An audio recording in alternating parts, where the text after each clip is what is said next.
everyone, welcome back to my channel, and today's video will be all about helping verbs. First of all, please do not get bored by listening to the word helping verb, just because this video will not be boring for all of you. That I make sure. Now let's start it.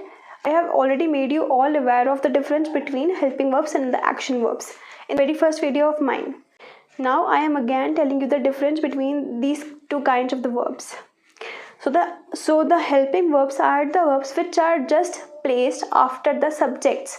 Like we say he is, she is, he has, she has, you have, you were. So these are the words which are just placed after the subjects are helping verbs actually. For example, is, am, are, was, were, do, does, has, have, had. These are helping verbs. And action verbs we all know, which represent any kind of action.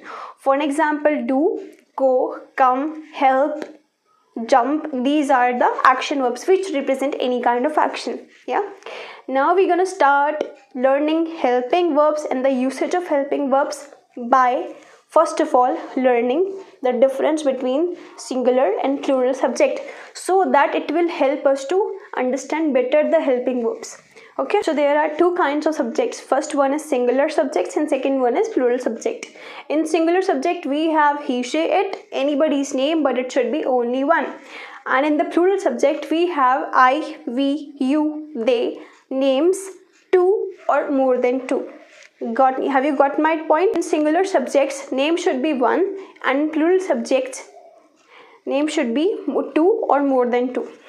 Now let's start discussing helping verbs. So I am dividing helping verb into three parts. So the first one will be all about the helping verb which we use in present tense. Second one will be all about those helping verbs which we use in past tense. And the third, which means the last but not the least, will be all about the helping verb which we discuss as in habit. Okay, so I'm going to start with the first one, which is helping verb in present tense, and those are, we all know, is, am, are, has, have. Okay, so I have already told you the use of is, am, are in my very first video. We use is with singular subjects. For example, he is, she is, it is.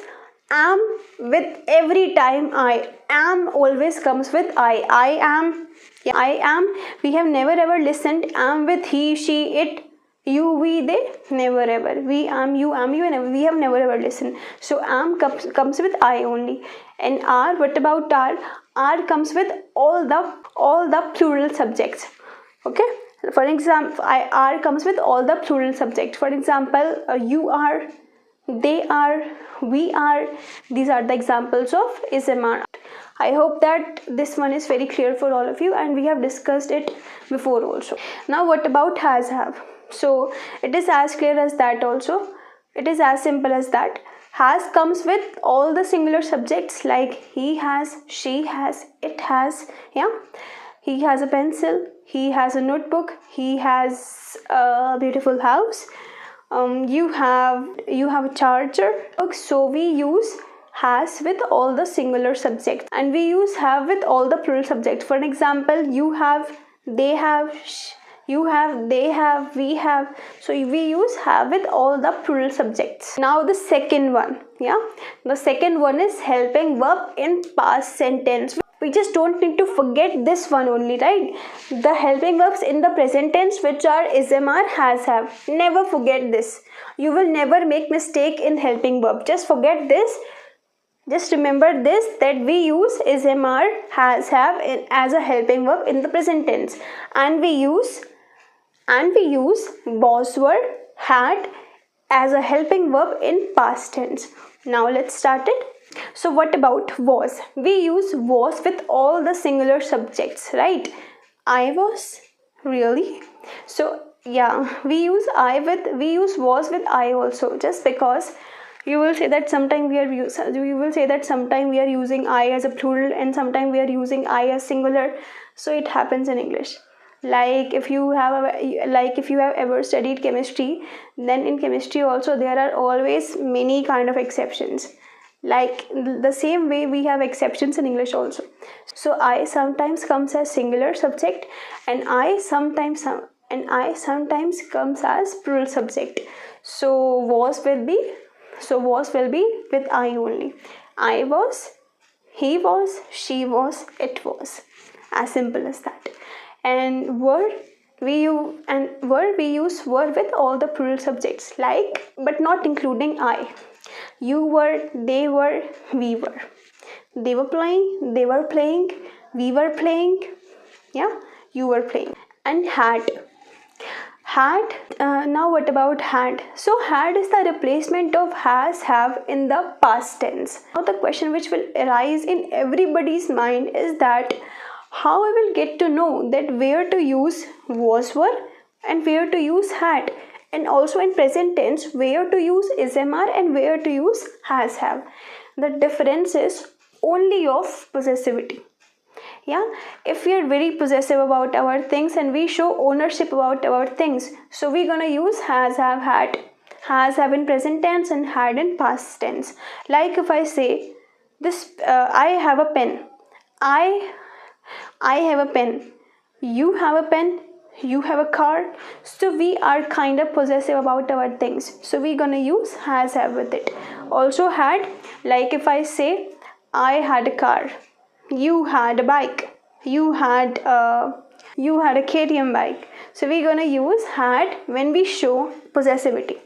Clear? So we use has, have in the present tense as helping verb, used for possessivity, and had in the past tense, used for possessivity as an helping verb. Now what about the third part, which includes do and does, which represents any kind of habit. Yeah.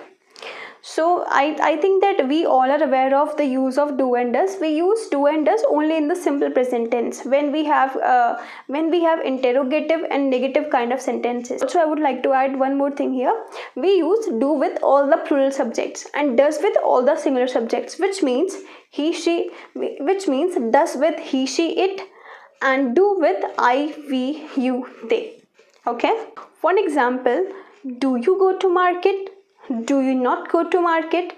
You don't go to market. So these are the examples of the usage of do. Now what about does? Does she go to cinema hall? Does she not go to cinema hall? She doesn't go to cinema hall. So I have made you clear in those. So I have all made you clear these three types of sentences, which are interrogative, negative, and negative plus interrogative. So let's conclude this video here only. Today we learned the usage of helping verb. I hope that my video made this clear to all of you. So we divided helping verbs in three categories. First one was of present tense, second one was of past tense, and the third one was of habit. So in the first one, there were a few helping verbs which were used in present tense, and those were is, are and has, have. Okay. And in the second one, we had all the helping verbs which we use in the past tense, and we included was, were and had in them. And in the third one, as a habit, we used do and does as helping verbs, right? In which we made sentences in which we made interrogative, negative, and interrogative plus negative kind of sentences. So this was all about today's video. I hope that you all have got something to learn from this video also. And thank you for watching my video. Thank you.